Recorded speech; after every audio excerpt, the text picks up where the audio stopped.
Thomas Sulzer was somebody that was always right there and understands this Texas military department about as well as you could have. I think he understands war, because that's what you're in. You're in a war. And William Mike Gorby, you know who he is, and he's been fantastic. It's just an incredible group that you put together, fortunately. I might ask Brandon to say a couple of words, because right at the beginning we were into it. We saw what was happening, and the governor was there, and then he really stepped it up. It's been amazing. I came when I was lucky enough to receive his endorsement. I endorsed him also, and very proudly endorsed him. And a lot of things have happened in the last little while, but this is an incredible operation. The reports have come out, and we've been covering them, and everybody's been. And I spoke to the parents of an incredible young lady, and you saw her the other day. You saw what happened the other day in Georgia. And the parents are devastated. They're incredible people. But this is a Joe Biden invasion. This is a Biden invasion over the past 3 years. I call him Crooked Joe because he's crooked. He's a terrible president, the worst president our country's ever had, probably the most incompetent president we've ever had.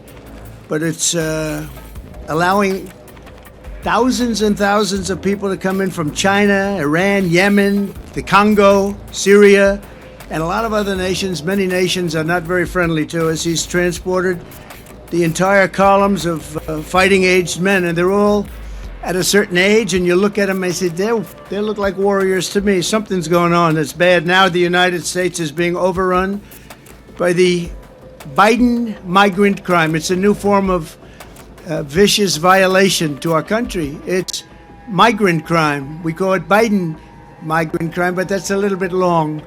So we'll just leave it. But every time you hear the term migrant crime, you know where that comes from. Allowing thousands and thousands and actually millions and millions of people to come. Could be 15 million, could be 18 million by the time he gets out of office, because hopefully the biggest risk we have is 9 months. That's a long time.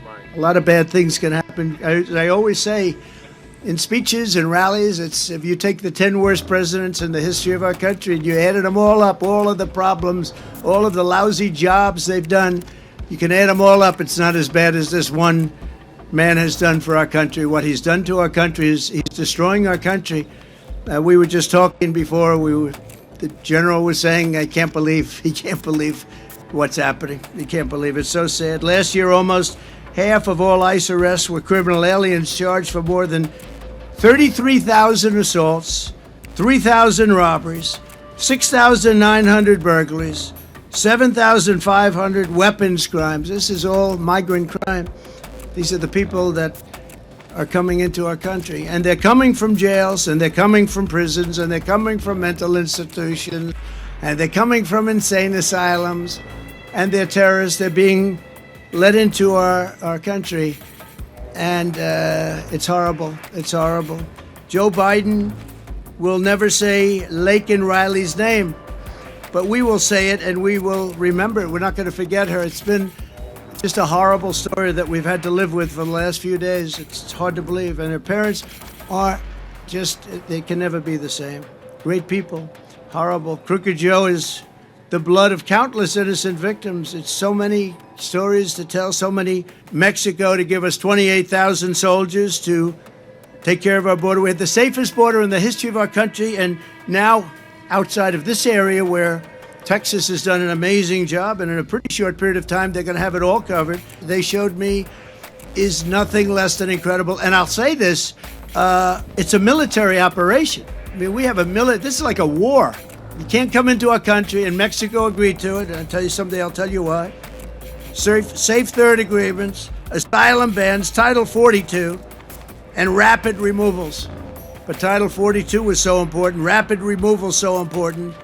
But the best was remain in Mexico. You stay in Mexico. We had catch and release in Mexico. We had catch before that. It was catch and release a criminal, and they released him in the United States. We had no more catch and release. Our catch and release was we released him in Mexico. And if you broke the law, we caught you, we deported you, or we did something else. But we were doing a great job, and that's where it stood. And then we had an election, and very bad things happened. And from that moment on, it was a whole different ballgame in Texas and all over. Now we have to find out what's going on the side, each side, because Arizona's not doing their job. You have a Democrat. We would not be playing games with Venezuela. They would not be doing what they're doing. Now they're sending people, and they just put out a statement last week. We're not taking them back. They're sending their people from jails and prisons and mental institutions, and they say we're not taking them back. That wouldn't happen with the Trump administration, that I can tell you. Thank you all very much. Great honor. Thank you.